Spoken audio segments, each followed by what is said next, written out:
နောက် family တစ်ခုပေါ့နော် family တစ်ခုကဘာလဲဆိုတော့ကျွန်တော် water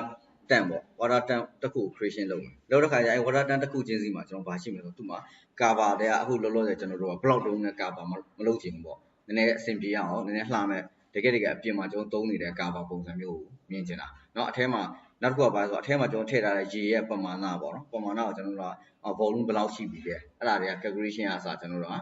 ထည့်ပြီးတော့တွက်လာခြင်းတယ်เนาะအဲ့လိုမျိုး family တစ်ခု creation လုပ်မှာပေါ့เนาะစလုပ်တဲ့ခါကျရင်ကျွန်တော်ဘာလုပ်ဖို့လိုလဲဆိုတော့ပုံမှန်ပေါ့เนาะသူ့မှာ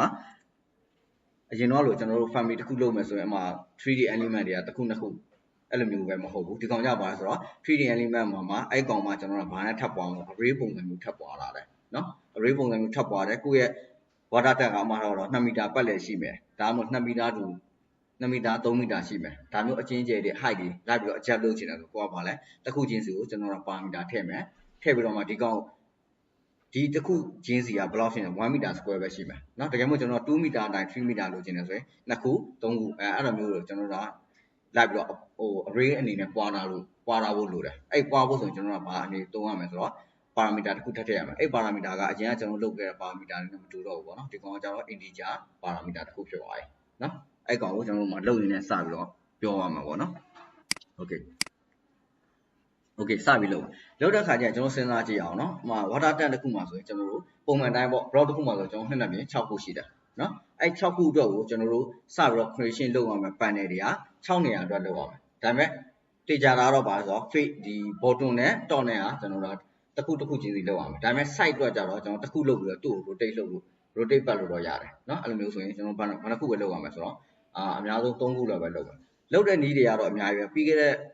အတုတ်ကဆိုကျွန်တော်ဘာလုပ်လဲဆိုတော့ဒီ panel တစ်ခုချင်းစီ creation လုပ်တယ်3ခုပေါ့နော် bottom top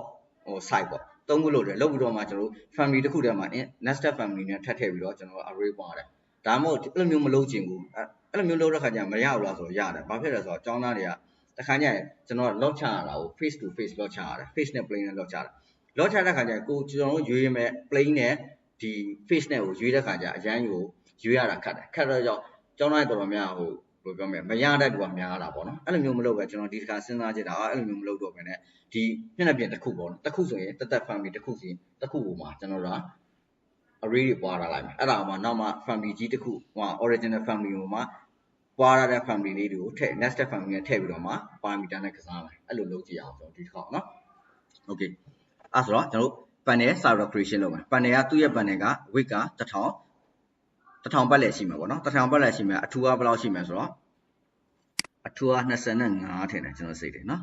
ကြည့်လိုက်အောင်ဒီမှာတော့မပြတော့ဘူးထင်တယ် okay ထားပါတော့1000ပတ်လည်ရှိမယ်သူ့ရဲ့အထူက25ပဲကျွန်တော်ထားမယ်နော်နောက်တစ်ခါအထက်ကဘောင်ကဘယ်လောက်ကွာမယ်ဆိုတော့သူ့တစ်ဖက်ကနေ250ကွာမယ်ထားပါတော့အပြင်အောက်စာ1000ပတ်လည်ရှိမယ်ဆိုရင်နောက်ထပ် font တစ်ခု profile တစ်ခုက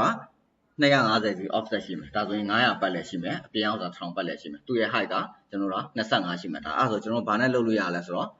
brand နဲ့လုပ်လို့ရတယ်เนาะ profile တစ်ခုယူမယ် height တစ်ခုယူမယ်အဲ့ဆို brand နဲ့ဆိုရပြီเนาะအဲ့ဆိုရင် family တစ်ခုလုပ်ဖို့ကျွန်တော်တို့အရင်ဆုံး family template ရွေးရမယ်ရွေးတဲ့ခါကျရင်ကျွန်တော်ဘယ် template ကိုရွေးမှာလဲပေါ့အခုက face ပုံမူတည်ပြီးလုပ်မယ်ဆိုရင် face နဲ့ရွေးမှာလားဒါမှမဟုတ်လဲကျွန်တော်ရိုးရိုး generate model ပဲယူမယ်ယူတော့မှရှိတဲ့ plane နဲ့မှကျွန်တော် load ချမှာလားကြိုက်တယ်နဲ့လုပ်ပေါ့နော်လောလောဆယ်ကျွန်တော်ဘာနဲ့ယူမယ်ဆိုတော့ face နဲ့မယူတော့ဘဲနဲ့ကျွန်တော်ရိုးရိုး generate model မှာမှကျွန်တော်ရှိတဲ့ plane နဲ့ကျွန်တော် load ချမှာเนาะအဲ့လိုယူမှာ okay အဲ့ဆိုရင် family မှာမှကျွန်တော်တို့ generate model matrix generate model ပေါ့နော်အဲ့ဒါကိုကျွန်တော်ယူလိုက်မယ် open လုပ်လိုက်မယ် okay ဒါဆိုရင်ဒီမှာကျွန်တော်တို့ခဏတော့ကျွန်တော်စဉ်းစားလို့ပေါ့နော်အမှကိုလုပ်ချင်တဲ့နည်းတွေအများကြီးဥပမာထားတော့ဒီ panel တစ်ခုကို creation လုပ်မယ်လုပ်ပြီးတော့မှနောက်တစ်ခါ face တစ်ခုချင်းစီတွားပြီးတော့မှ nested family နဲ့ထည့်မယ်အဲ့ဒါပြီးတော့မှအဲ့ဒီ nested family နဲ့ထည့်ထားပြီးတော့ face တစ်ခုချင်းစီကိုနောက်ထပ် original family တစ်ခုချင်းမှလိုက်ထည့်မယ်3ခုလောက်ထည့်ရမယ်ဒါမှမဟုတ်အဲ့လိုမျိုးမထည့်ဘူးတစ်ခုတည်းပဲ creation လုပ်မယ်လုပ်ပြီးတော့ plane တစ်ခုတည်းလုပ်မယ်ပေါ့ plane 3ခုအတွက်ကိုတစ်ခါတည်းလုပ်မယ်လုပ်ပြီးတော့မှနောက်တစ်ခါ original နဲ့ထည့်မယ်အဲ့လိုလည်းရတယ်เนาะ okay လောဆယ်ကျွန်တော်တို့ဒီ face တစ်ခုကဒါထားပါတော့ဒီကောင်ကဘာအတွက်ကျွန်တော်ယူမယ်ဆိုတော့ top အတွက်ကျွန်တော်စဉ်းစားမှထားလိုက်เนาะ top အတွက်စဉ်းစားမယ်အဲ့ဒါဆို extrusion တော့အတွက်ဆိုရင်ကျွန်တော်တို့ကဒီမှာ profile နဲ့ဆောက်တော့ extension နဲ့ယူလို့တော့မရဘူးเนาะကျွန်တော်အခုဘာနဲ့ယူရမလဲ brand နဲ့ယူရမယ် brand သူ့မှာအခုလောလောကျွန်တော်ဆွဲမှာ base rate ဆွဲမယ်เนาะတော့အတွက်ရင်စဉ်းစားမယ်เนาะ base rate ဆိုရင်ဒီကောင်ကို1000ပတ်လည်ရှိမယ်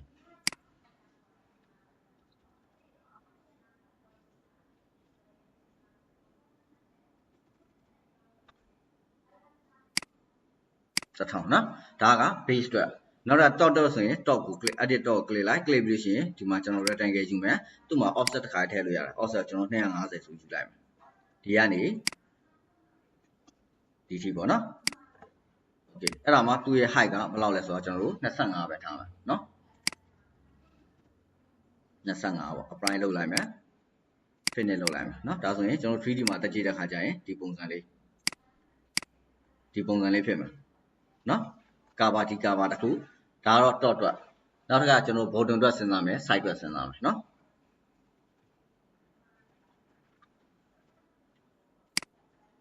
နောက်တစ်ခါ family တစ်ခုသူ့လည်း generate model ပဲကျွန်တော်ယူလိုက်မယ် open လုပ်မယ်ဒီကောင်ကြတော့အခုကျွန်တော်လုပ်မဲ့ကောင်ဘာအတွက်စဉ်းစားမလဲဆိုတော့ bottom အတွက်စဉ်းစားမယ်เนาะ bottom အတွက်စဉ်းစားမယ်ဆိုရင်သူ့ကိုလည်း brand နဲ့ပဲလုပ်မယ်1000ပတ်လည်းရှိမယ်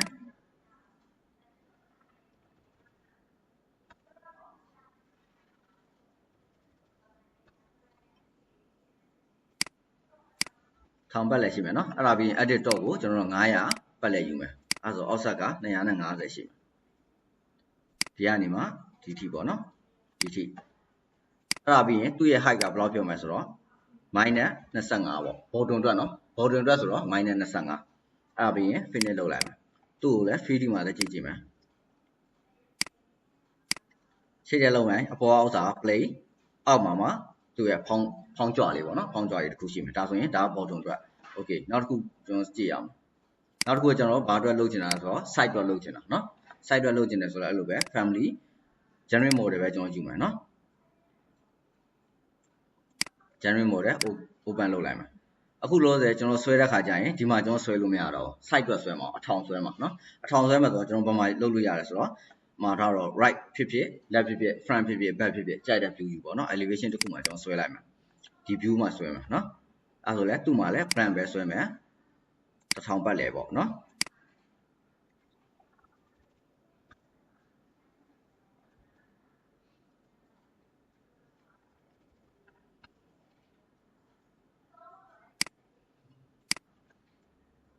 နောက်က top တော့ပေါ့เนาะ top တော့ကြတော့250 offset ရှိမှာ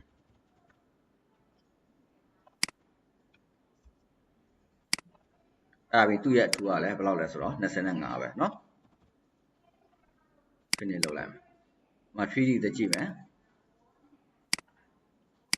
ဒီပုံစံလေးပေါ့ဒါ site အတွက်အဲ့ဆိုရင် base အတွက်ရယ် top အတွက်ရယ် site အတွက်ရယ်သုံးခု creation လုပ်လိုက်เนาะလုပ်ပြီးတော့မှကျွန်တော်ဒီတစ်ခုချင်းစီကိုဆက်ပြီးတော့ဒီ plane တစ်ခုရအောင်ဆက်ပြီးတော့ကျွန်တော်တို့ creation start လုပ်เนาะနောက်ဆက်ဒီသုံးခု creation လုပ်လိုက်လုပ်လို့ရှိရင်ကျွန်တော်စေ့ထားလိုက်အောင်เนาะမှာထားတော့ base အတွက်ဆို base အတွက် top အတွက်ဆို top site အတွက်ဆို site เนาะအဲ့ဒါလိုက်စေ့ထားလိုက်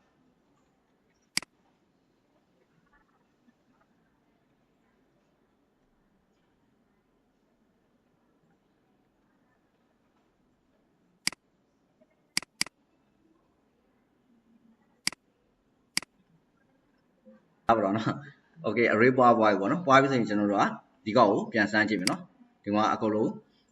လက်နေရာမှာပဲကျွန်တော်တို့ကဘာလုပ်တာလဲ parameter ထည့်ရသေးတယ်เนาะ vertical အတွက်ကျွန်တော် parameter မထည့်ရသေးဘူးထည့်ခြင်းနဲ့ဆိုရင်သူ slash မှတ်လိုက်ဒီကောင်ပေါ်လာမှာပေါ့เนาะပေါ်လာတော့ slash မှတ်ပြီးတော့မှဒီမှာကျွန်တော် parameter ထည့်မယ် parameter ဒီကောင်ကြတော့ပါတယ် length မဟုတ်ပဲကျွန်တော်တို့က width ပေါ့เนาะ width ထားလိုက် width ပေါ့เนาะအဲ့ဒါကိုလည်းကျွန်တော်တို့ instant ပဲထားမယ်เนาะ instant ထားပြီးတော့ okay လုပ်လိုက်မယ်